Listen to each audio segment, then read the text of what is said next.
Abram suas Bíblias em João capítulo 18. Estamos caminhando aí para o final de João. Só mais 3 capítulos e a gente termina.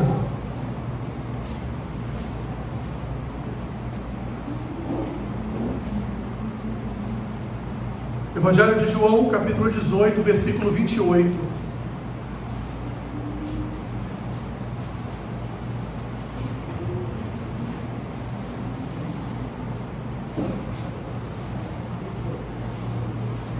João 18, 28.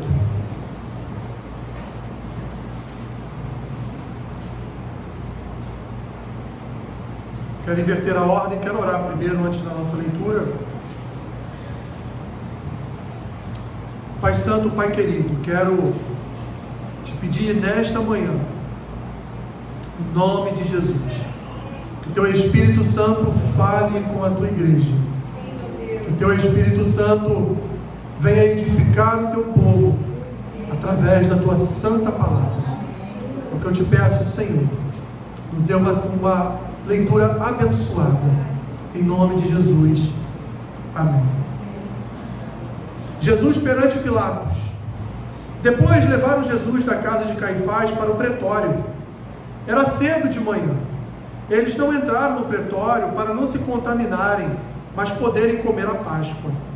Então Pilatos saiu para lhes falar e lhes disse: que acusação trazeis contra este homem? Responderam-lhe: se este não fosse malfeitor, não o entregaríamos. Replicou-lhes, pois, Pilatos: tomai-o vós outros e julgai-o, segundo a vossa lei. Responderam-lhe os judeus: a nós não nos é lícito matar ninguém, para que se cumprisse a palavra de Jesus, significando o modo por que havia de morrer. Tornou Pilatos a entrar no pretório, chamou Jesus e perguntou-lhe: és tu o rei dos judeus? Respondeu Jesus: vem de ti mesmo esta pergunta, ou tu disseram outros a meu respeito? Replicou Pilatos: porventura sou judeu? A tua própria gente, os principais sacerdotes, é que te entregaram a mim. Que fizeste? Respondeu Jesus: o meu reino não é deste mundo. Se o meu reino fosse deste mundo, os meus ministros se empenhariam por mim, para que não fosse eu entregue aos judeus. Mas agora, o meu reino não é daqui. Então lhe disse Pilatos: logo, tu és rei? Respondeu Jesus: tu dizes que sou rei. Eu para isso nasci, e para isso vim ao mundo, a fim de dar testemunho da verdade. Todo aquele que é da verdade, ouve a minha voz. Perguntou-lhe Pilatos: que é a verdade? Tendo dito isto, voltou aos judeus e lhes disse: eu não acho nele crime algum. É costume entre vós que eu vos solte alguém por ocasião da Páscoa. Quereis, pois, que vos solte o rei dos judeus? Então gritaram todos novamente: não este, mas Barrabás. Ora, Barrabás era um salteador. Então por isso Pilatos tomou a Jesus e mandou açoitá-lo. Os soldados, tendo tecido uma coroa de espinhos, puseram-lhe na cabeça e vestiram-no com um manto de púrpura. Chegavam-se a ele e diziam: salve, rei dos judeus, e davam-lhe bofetadas. Outra vez saiu Pilatos e lhes disse: eis que eu vou-lo apresento, para que saibais que eu não acho nele crime algum. Saiu, pois, Jesus, trazendo a coroa de espinhos e o manto de púrpura. Disse-lhes Pilatos: eis o homem. Ao verem-no, os principais sacerdotes e os seus guardas gritaram: crucifica-o, crucifica-o. Disse-lhes Pilatos: tomai-o vós outros e crucificai-o, porque eu não acho nele crime algum. Responderam-lhe os judeus: temos uma lei, e de conformidade com a lei, ele deve morrer, porque a si mesmo se fez filho de Deus. Pilatos, ouvindo tal declaração, ainda mais atemorizado ficou, e tornando a entrar no pretório, perguntou a Jesus: de onde és tu? Mas Jesus não lhe deu resposta. Então Pilatos o advertiu: não me respondes? Não sabes que tenho autoridade para te soltar e autoridade para te crucificar? Respondeu Jesus: nenhuma autoridade terias sobre mim, se de cima não te fosse dada. Por isso, quem me entregou a ti, maior pecado tem. A partir deste momento, Pilatos procurava soltá-lo, Mas os judeus clamavam: só se soltas a este, não és amigo de César. Todo aquele que se faz rei é contra César. Ouvindo Pilatos estas palavras, trouxe Jesus para fora e sentou-se no tribunal, no lugar chamado Pavimento, no hebraico Gabatá. E era a Pareceve Pascual, cerca da hora sexta, e disse aos judeus: eis aqui o vosso rei. Eles, porém, clamavam: fora, fora, crucifica-o. Disse-lhes Pilatos: hei de crucificar o vosso rei? Responderam os principais sacerdotes: não temos rei, senão César. Então Pilatos o entregou para ser crucificado. Podem sentar, meus irmãos.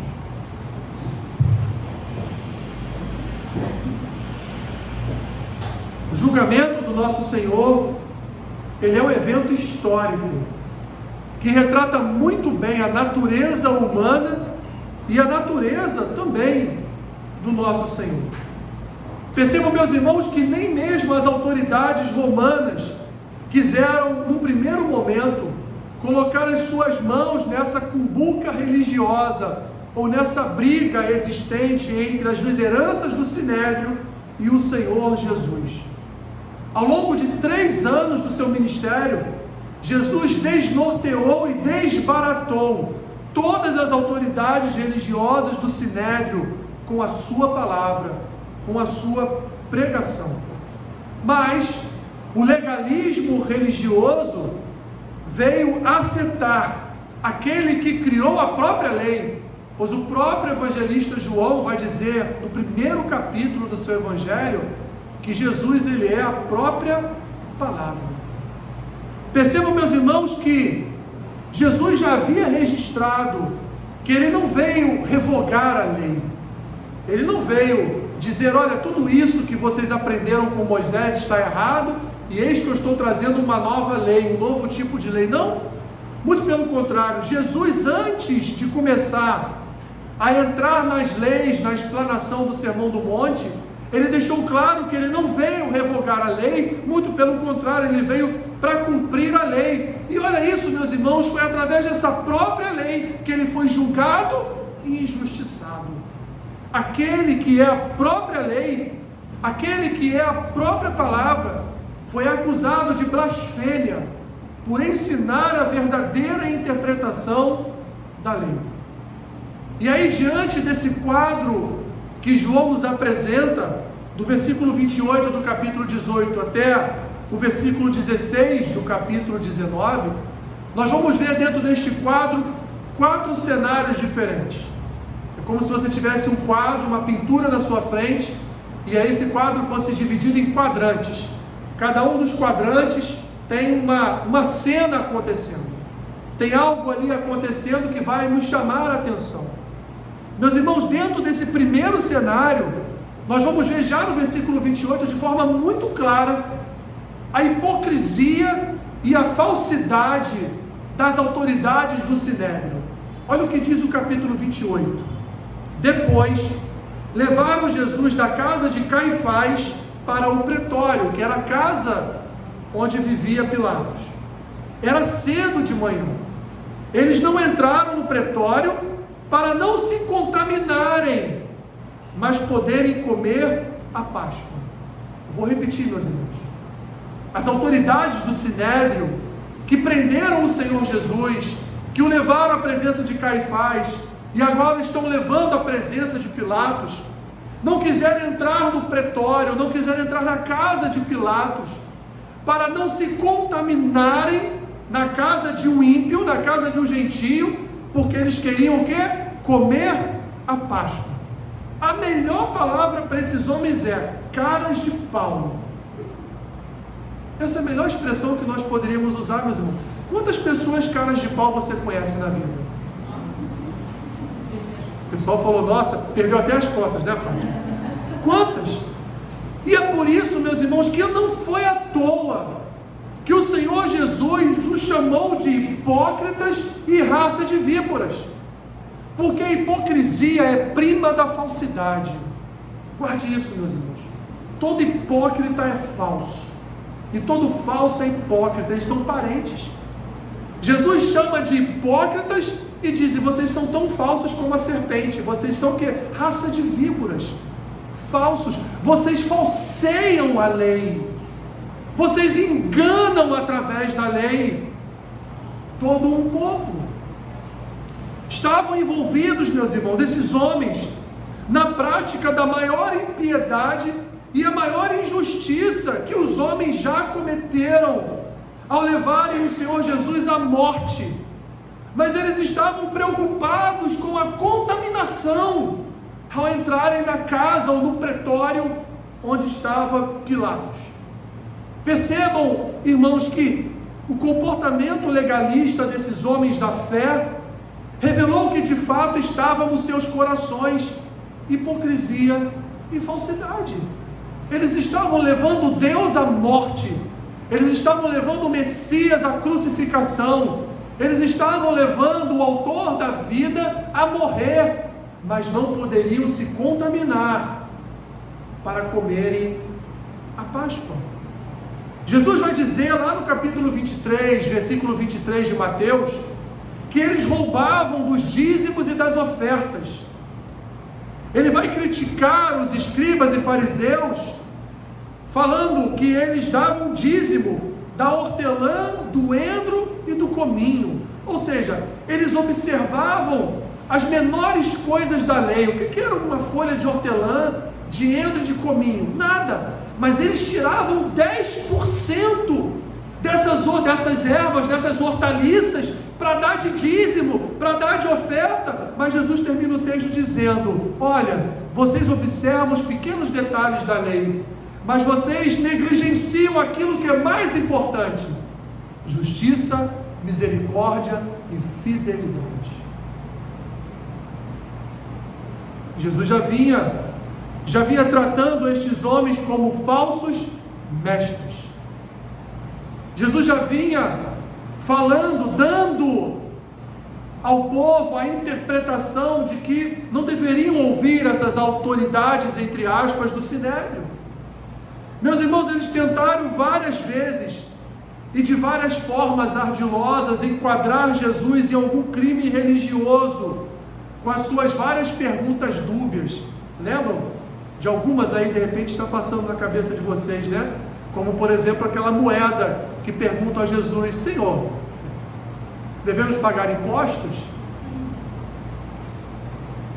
E aí, se Jesus responde que sim, ele estaria ofendendo os judeus, que não queriam pagar impostos a Roma. E se ele diz que não, ele está cometendo um crime contra Roma. Imagina você chegar lá para o tesoureiro da sua empresa e dizer: a partir de hoje não desconte mais o imposto de renda na fonte do meu salário. Não faça mais isso. Imagina você um empresário e chega para o seu contador e diz: olha, faz a contabilidade aí, mandrake aí, que esse mês eu tive isso aqui de receita, mas diminui um pouquinho aí para mim, para não pagar tanto imposto. O que é isso? Crime. E Jesus então diz a eles: de quem está nessa esfinge aí, né? Qual é a imagem que está aí nessa moeda? É a de quem? É a de César? Então essa moeda é dele, não tem nada a ver com Deus. Essa foi só uma das perguntas que os fariseus e escribas tentaram pegar Jesus, ludibriar Jesus, para levá-lo ao tribunal, mas não conseguiram. Passaram 3 anos tentando enquadrar Jesus dentro de algum crime, mas não conseguiram. Olha, meus irmãos, o templo foi transformado no mercado local, que enganava o povo, vendendo animais defeituosos para o sacrifício dentro do templo. O povo estava se desvirtuando daquilo que seria a verdadeira natureza do templo. E qual era a verdadeira natureza do templo? Quando Jesus chuta lá o pau da barraca lá dentro do templo, qual era a verdadeira natureza? Essa casa será chamada casa de oração, casa de louvor, palavra registrada em Isaías. Não só isso, esses homens nunca se preocuparam com as curas efetuadas por Jesus. Que coisa mais falsa e hipócrita do que isso? Jesus não podia curar pessoas no sábado, porque no sábado não pode curar, mas se um daqueles perdesse a sua ovelha, ele ia atrás para recuperá-la. Lembram desse texto? O nome disso? Hipocrisia. Não estavam preocupados com a cura, com as pessoas que foram libertas de uma enfermidade. Estavam preocupados em nome de quem esse tal de Jesus cura. Em nome de quem ele liberta. Em nome de quem ele ora e os demônios saem das pessoas. Em nome de quem ele fala a respeito do reino de Deus. Todas essas práticas, meus irmãos, desses homens, contrariavam a própria Escritura, porque o legalismo cegava os seus corações, o fanatismo religioso, ou o fanático religioso, melhor dizendo, ele é um legalista, ele cria a sua própria interpretação da lei para aprisionar pessoas de forma maligna. Quantas vezes eu já não vi aqueles que têm o nome de pastores no púlpito, falando para irmãs e irmãos: se você sair daqui dessa igreja, você vai morrer, né? Se utiliza daquela palavra de Davi, uma palavra do tempo de Davi, do propósito de Davi, segundo a história de Davi, do relacionamento de Davi com Saul, que era um relacionamento de filho e pai. Mesmo com toda a perseguição de Saul, Davi chamava Saul de pai. Mas usaram aquela palavra expressada por Davi, de que não devemos tocar no ungido do Senhor, para aterrorizar toda uma igreja. Meus irmãos, formas, sacramentos, cerimônias públicas não são mais importantes que santidade, justiça, amor, fé, misericórdia e piedade. Quantas pessoas criticam às vezes o tamanho do cálice da Santa Ceia, criticam porque servimos suco ao invés de vinho, criticam a forma como o pão foi cortado pela irmã para a Santa Ceia, critica o louvor que foi cantado, critica tantas coisas, até a posição que o obreiro da igreja está na porta da igreja, critica até o apertar de mão daqueles que a recebem na igreja, mas as suas próprias vidas estão afundadas no tremedal de lama. O nome disso é hipocrisia, falsidade. Meus irmãos, oremos para que o Espírito Santo nos conduza para bem longe de um coração endurecido pelo legalismo, endurecido para a reprodução de um cristianismo deformado e longe da manifestação graciosa da palavra de Deus. Esse foi o primeiro quadro que João nos apresenta. Falsos hipócritas estavam matando o nosso Senhor, mas não queriam se contaminar, pisar na casa de Pilatos para poderem comer a Páscoa. Segundo quadro, meus irmãos, que esta palavra nos apresenta, é sobre a injustiça e a malignidade de Pilatos. E aí eu vou ler aqui breves textos com vocês para demonstrar isso. Capítulo 18, versículo 38, segunda parte, diz assim: tendo dito isto, voltou aos judeus e lhes disse: eu não acho nele crime algum. Palavras de Pilatos: eu não acho em Jesus crime algum. 19, versículo 6: ao verem-no, os principais sacerdotes e os seus guardas gritaram: crucifica-o, crucifica-o. Disse-lhes Pilatos: tomai-o vós outros e crucificai-o, porque eu não acho nele crime algum. 19, 12: a partir deste momento, Pilatos procurava soltá-lo, mas os judeus clamavam: se soltas a este, não és amigo de César. Todo aquele que se faz rei é contra César. Temos alguns outros versículos aqui que também dão essa conotação, meus irmãos. Quem era Pilatos?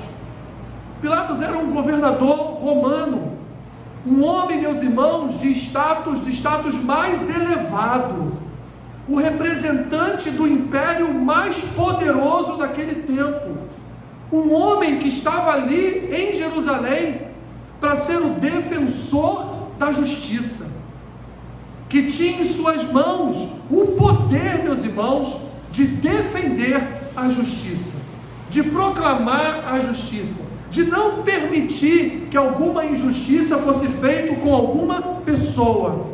Mas aquele homem poderoso, dono da justiça naquele lugar, estava hesitante quanto ao que decidir diante de um caso, meus irmãos, tão claro quanto a luz solar.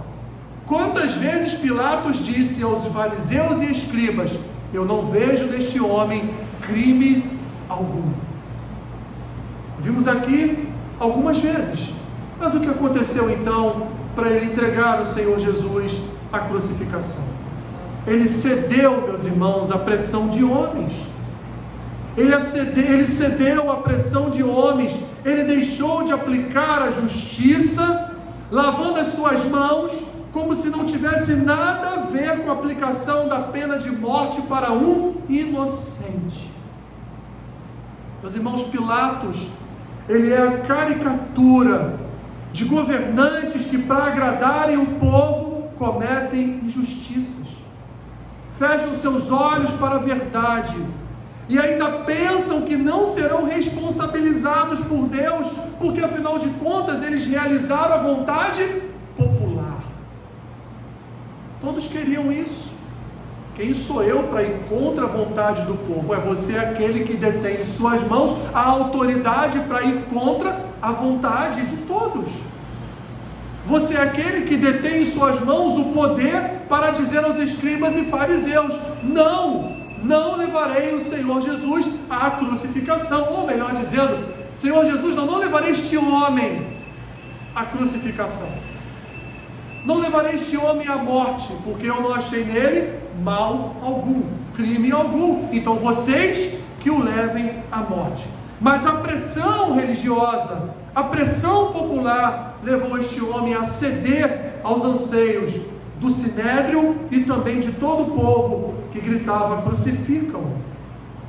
Meus irmãos, nós servimos a um Deus de justiça e equidade, e portanto somos o povo da justiça, somos o povo da equidade.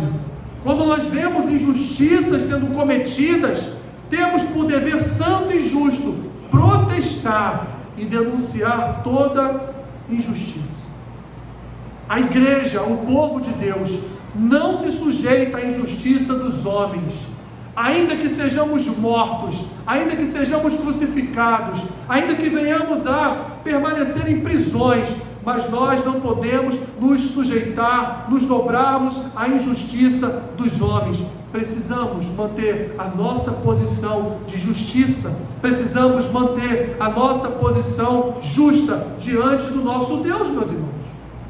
Não podemos ceder às injustiças do mundo por causa de posição, por causa de relacionamentos ou por causa da paz. O apóstolo Paulo diz lá em Romanos capítulo 12: se for possível, tende paz com todos, se for possível. Mas se não for possível, eu vou ceder? Eu vou ceder a pressões injustas para permanecer em paz?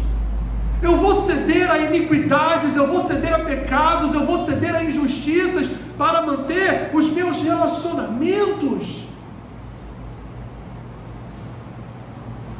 Eu vou cometer injustiças no meu trabalho para manter o meu emprego?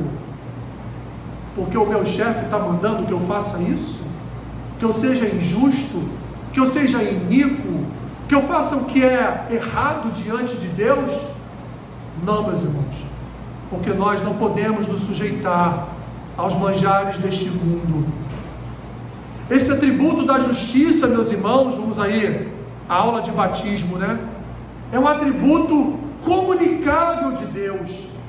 Ele nos é concedido porque nós somos os seus representantes, os representantes da justiça de Deus na terra.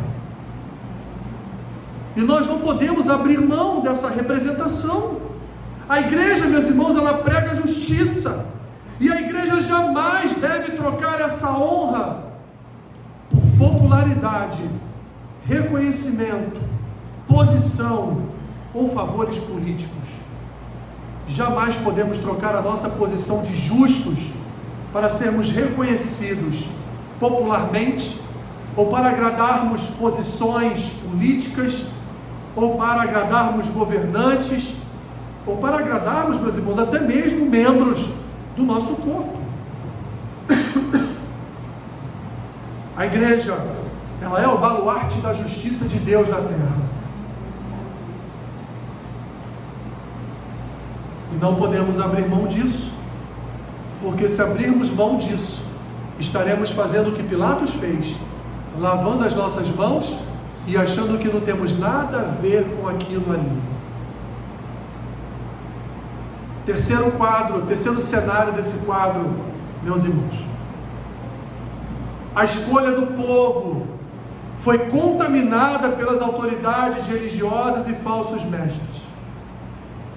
Capítulo 18, versículo 40 diz assim: então gritaram todos, novamente, não este, ou seja, não solte este homem, não solte Jesus, mas solte quem? Barrabás. Ora, Barrabás era salteador. Capítulo 19, versículo 15: eles, porém, clamavam: fora, fora, crucifica-o. Disse-lhes Pilatos: hei de crucificar o vosso rei? Responderam os principais sacerdotes: não temos rei, senão César. Meus irmãos, eis o retrato, o resultado de uma igreja liderada por um falso mestre. Uma igreja liderada por um falso mestre tem um povo enganado e que não tem discernimento espiritual. Olha que loucura!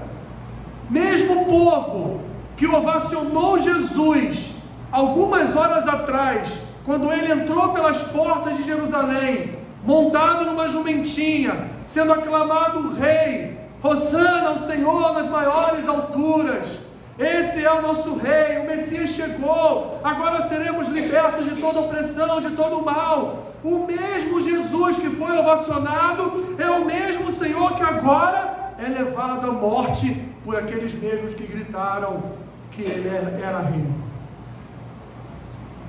Meus irmãos, que estado mental de loucura, que estado espiritual de loucura, uma loucura total. Há horas atrás, toda aquela multidão os recebiam pelas portas de Jerusalém como rei, e agora estavam dizendo, ou concordando com os seus líderes espirituais: o nosso rei é César, não é Jesus. O mesmo povo, meus irmãos, que ovacionou Jesus em sua entrada triunfal pelas portas de Jerusalém, está agora conduzindo-o à morte, e o pior, está agora ovacionando a Barrabás. Liberte Barrabás, solte Barrabás. Como o nosso coração, meus irmãos, é inconstante. Mesmo toda aquela multidão presenciando, ainda que em alguns momentos, o ministério de Jesus, nos seus 3 anos de pregação da verdade, verdades estas, meus irmãos, nunca ouvidas antes, nem pela boca de João Batista, nem pela boca dos profetas do Antigo Testamento, realizando incontáveis milagres, libertando incontáveis vidas de demônios, de possessões demoníacas. Ainda assim, eles estavam agressivamente pedindo a morte de Jesus. Os filhos de Israel, os filhos de Abraão, não reconheceram o descendente de Davi, não reconheceram o enviado de Deus para salvá-los. Isso é fruto, meus irmãos, de uma falsa pregação. Isso é fruto de uma falsa interpretação da lei. Isso é fruto de lideranças hipócritas e falsas, que há anos enganavam aquele povo, E Deus, meus irmãos, lançou sobre este povo o pior juízo que Deus pode lançar sobre uma comunidade de fé, que é a cegueira espiritual.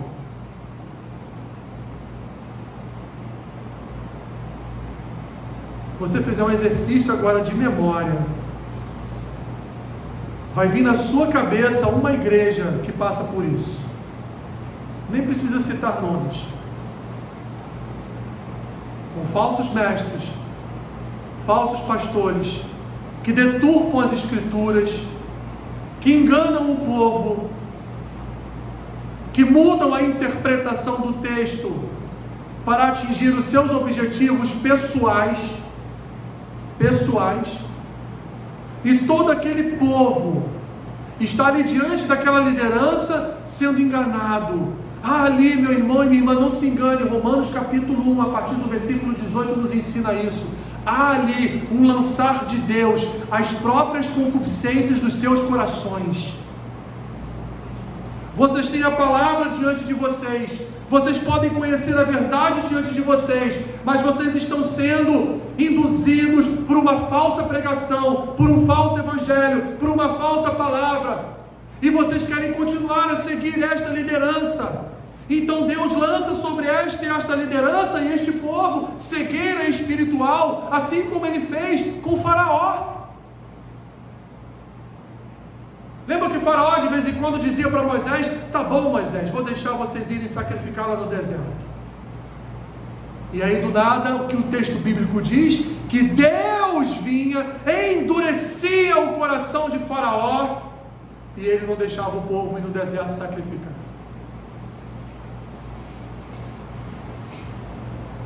Aí no dia seguinte Moisés ia lá de novo: mas Faraó, você prometeu, na sua campanha política havia uma promessa de podermos ir até o deserto sacrificar ao nosso Deus.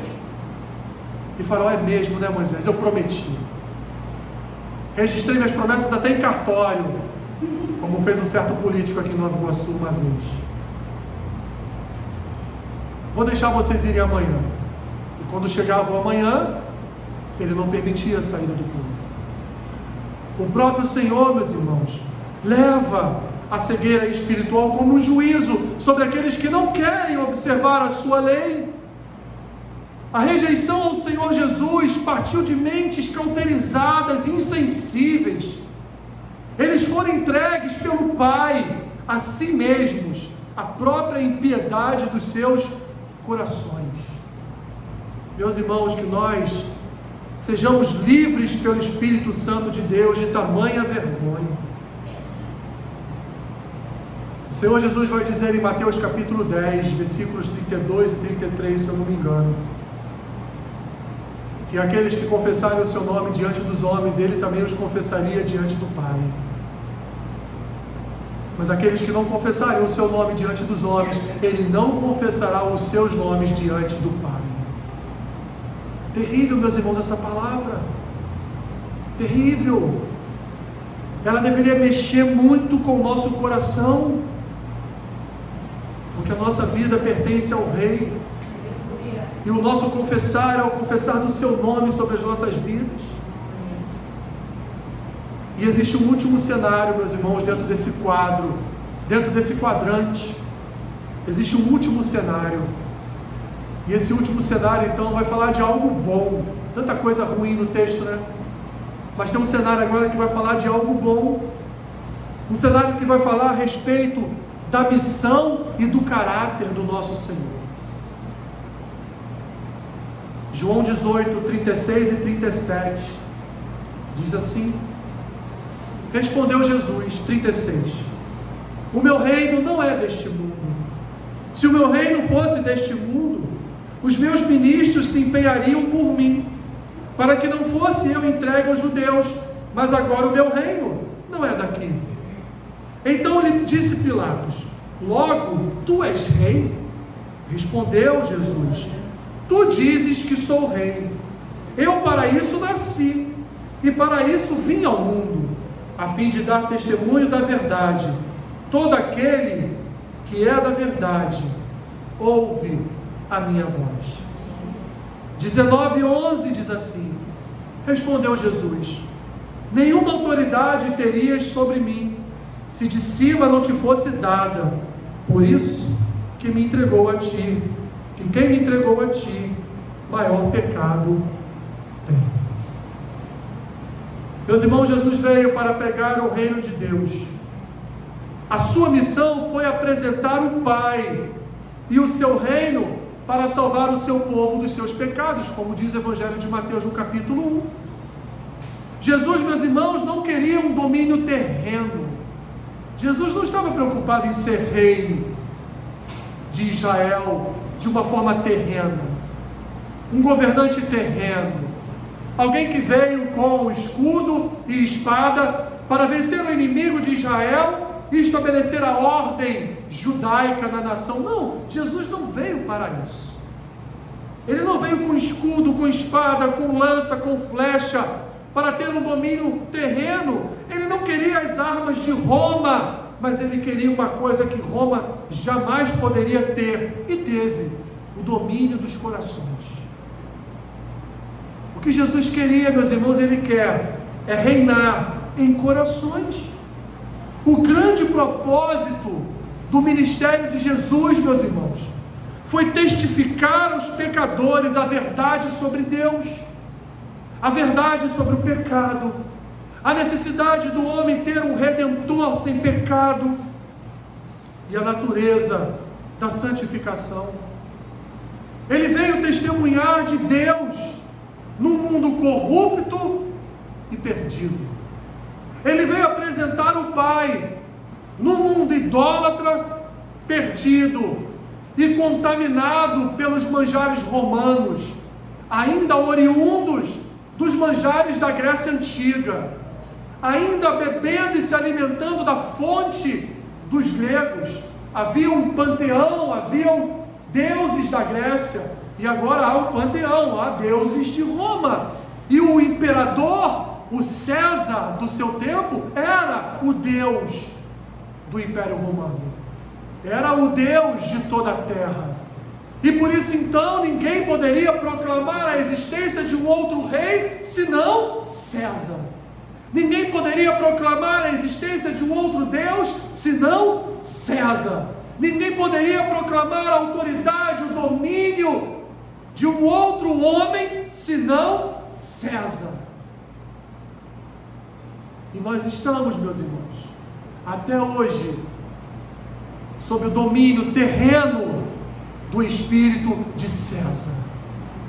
Nós estamos até hoje sob o domínio do espírito demoníaco de César. Quando nós nos dividimos por causa de eleição, quando nós brigamos com familiares por causa de candidatos políticos, quando nós nos esforçamos para fazer campanhas para alguém, mas não nos esforçamos para estar na casa de Deus domingo após domingo, quando nós proclamamos palavras de ordem para dizer que um é melhor que o outro, mas não proclamamos o Evangelho àqueles que tanto precisam ouvir o Evangelho. Até hoje, meus irmãos, nós vivemos sob a influência de panteões. Até hoje vivemos sob a influência, meus irmãos, de deuses deste mundo. Até hoje vivemos sob a influência de imperadores, de reis, de governantes, que por promessas espúrias, por promessas terrenas, dominam corações e mentes. E essas mentes são levadas por Deus a serem cauterizadas mesmo. São levadas pelo Senhor a serem perdidas mesmo. Não é esse Deus que vocês querem? Não é esse rei que vocês querem? Oh, Samuel, não chore como Samuel choraria pela igreja hoje, como ele chorou por Israel no seu tempo. Não chora, Samuel, porque a culpa não é sua. Eles é que querem um homem governando eles, não é você.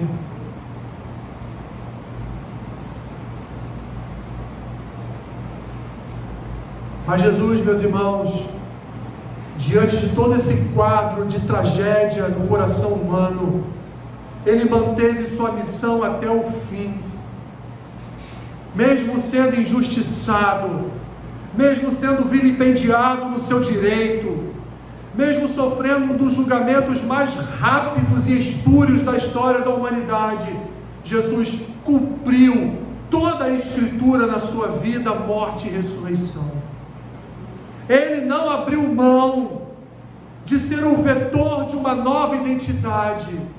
Ele não abriu mão de ser o Senhor de uma nova natureza. Ele não abriu mão de ser o Redentor de um povo perdido, afundado no tremedal de lama dos seus pecados. Ele não abriu mão, aquietou-se, calou-se e só aguardou o momento de ser ali arrebatado da sua vida. Cumpriu as Escrituras na sua vida, na sua morte, na sua ressurreição. E, meus irmãos, nos atribuiu a missão de continuarmos o que Ele iniciou, e nos atribuiu, nos concedendo o poder do Espírito Santo, que nos capacita a falar em Seu nome e nos santifica como representantes da Sua glória na terra. A missão de Cristo não se encerrou na Sua ascensão, mas ela continua através da vida da Sua igreja, proclamando a Sua vida, proclamando a morte eterna ao lado de Deus Pai, proclamando uma ressurreição futura, proclamando o bom perfume do Evangelho. Ainda hoje, meus irmãos, como Ele mesmo disse, nos textos anteriores de João, que nós fizemos a leitura, principalmente na sua oração sacerdotal de João 17, Ele disse, meus irmãos, que por causa do Seu nome, nós seríamos perseguidos. Por causa do Seu nome, o mundo iria querer nos levar à morte também. Mas nós, meus irmãos, pelo Seu nome, devemos permanecer firmes na missão, fugindo de toda aparência de injustiça, apresentando a verdade ao mundo, resistindo ao mal e proclamando o reino e a sua justiça. Mesmo depois, meus irmãos, de sofrer toda a humilhação, sendo açoitado, tendo sido posto sobre a sua cabeça uma coroa de espinhos, para zombar do fato de ser rei, Jesus, sangrando, manteve-se na sua missão por nossa causa. Ele só manteve a sua missão por nossa causa. Ele só foi aquele madeiro por nossa causa. Ele só entregou a sua vida por nossa causa, por causa da sua igreja. Mas agora, meus irmãos, nós é que devemos nos mantermos firmes na missão por causa dele. Agora é a nossa vez de nos mantermos firmes por causa dele. Olha tudo que essa palavra nos apresenta, meus irmãos. Uma liderança falsa e hipócrita, que levou um povo a também ser falso e hipócrita, escolhendo libertar um salteador, escolhendo libertar um homicida, um ladrão, em lugar daquele a quem não foi imputada nenhum crime, a quem não foi imputado nenhuma ilegalidade. Olha para esse quadro, meus irmãos, que nos apresenta um governante falível, limitado, um governante covarde, que por causa da pressão e anseio popular, comete uma injustiça. É o retrato, é a caricatura de cada um dos governantes dessa terra, desde o primeiro até o último, que estará governando nações nesta terra. Mas também temos um quadro de esperança, também temos um quadro de renovo de esperança em nosso coração, que mesmo diante, meus irmãos, de todas as iniquidades deste mundo, mesmo diante de todas as injustiças deste mundo, mesmo diante de toda a miséria deste mundo, mesmo diante de toda a perseguição deste mundo, há uma esperança, porque Jesus cumpriu a sua missão e entregou aos nossos corações a esperança, e a única que nos resta, meus irmãos, que é a esperança de viver a vida eterna ao lado do nosso Criador. E é por isso que lutamos todos os dias, É por isso que perseveramos todos os dias. É por isso que enfrentamos as dificuldades do dia a dia, para permanecermos fiéis, pois Ele permaneceu fiel por nossa causa, e agora nós permanecemos fiéis por causa dEle. Que o Espírito Santo continue nos conduzindo em fidelidade, em amor, em graça, em misericórdia, em fé. Que o Espírito Santo continue nos dando um espírito de esperança, intrepidez, palavra, capacidade espiritual. Que Ele continue nos usando na sua casa, na sua igreja. Que Ele continue nos fazendo verdadeiramente representantes da justiça de Deus nessa terra. Representantes, meus irmãos, do bom perfume do Evangelho. Representantes da graça de Deus. Representantes do poder de Deus, da autoridade de Deus. Representantes do reino de Deus nessa terra. Que o Espírito Santo nos ajude. Que Ele continue cada dia nos capacitando segundo a sua palavra, não para que nós, a sua igreja, seja glorificada, mas para que o nome de Jesus seja glorificado através das nossas vidas, para que o nome do Senhor seja exaltado através do nosso testemunho, através das nossas vidas. Louvado seja o nome do Senhor, louvado seja o nome do Senhor, não a Barrabás, não aos governos deste mundo, mas sim a Jesus, que reina e que reinará por toda a eternidade. Obrigado, Senhor, por Tua palavra nesta manhã. Obrigado, Senhor, pelo Teu Espírito nesta manhã. Obrigado pela porção de edificação da Tua palavra nesta manhã. Que os nossos corações estejam, Senhor, convictos do nosso chamado, de cumprirmos a nossa missão nesta terra, que é proclamar a Tua justiça e o Teu reino, que é proclamar o Teu Evangelho, que é proclamar as boas novas da Tua salvação. Nos dê coragem, nos dê intrepidez, mesmo, Senhor, diante de todo o mal, mesmo, Senhor, diante de ataques, Senhor, nos levante como um exército, Senhor, cujo general é o Senhor, nos conduzindo à vitória, nos conduzindo a vencer cada batalha que se levanta contra a Tua igreja. Nós te pedimos nessa manhã, Senhor, nos ajude, renova a nossa fé, renova a nossa esperança, renova o nosso amor pela Tua palavra, Senhor, que nós nunca venhamos a nos desviar, nem para a direita, nem para a esquerda, mas que venhamos a nos manter firmes, Senhor, na direção do prêmio, da soberana vocação que há no Teu nome, que há em Cristo Jesus. É o que nós te pedimos, essa é a nossa oração, Senhor, e a fazemos em nome do Rei, em nome do verdadeiro Rei, do Rei dos Reis e do Senhor dos Senhores, Jesus Cristo, que vive e reina para sempre. Amém, amém, amém. Mude de posição, meus irmãos.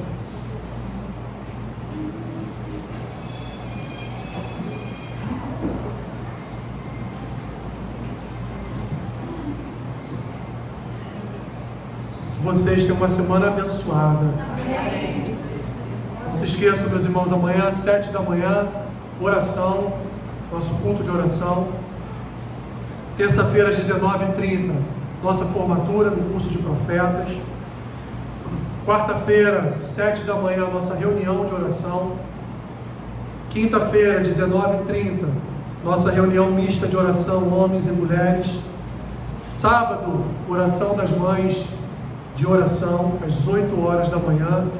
E domingo que vem, nosso culto da juventude, nossos jovens estarão fazendo culto, se Deus quiser, estaremos todos reunidos para louvar e bendizer ao Senhor. Pai, obrigado, Senhor, por essa manhã. Obrigado por Tua palavra que conduz a nossa vida. Queremos, Senhor, te agradecer pela recuperação de nossa irmã Rosa. Obrigado, Senhor. Obrigado por Tua serva estar bem, estar com saúde. Somos gratos a Ti. Depois daquele susto, ó Pai, é bom ver a Tua filha neste lugar, ó Deus. Queremos te agradecer por mais um ano de vida de Arthur, Pai. Obrigado, Senhor. Obrigado pelo filho que o Senhor nos concedeu, Pai. Obrigado pela vida dele. Que ele continue crescendo na Tua presença, ó Deus. Multiplique os anos de vida dele na Tua presença. Pois como é dito sempre para Ele, o que importa é estar na Tua presença. Já antecipadamente te agradecemos por mais um ano de vida de Ara, Senhor, que completa mais um ano na próxima terça-feira. Continue abençoando a Tua filha, Pai.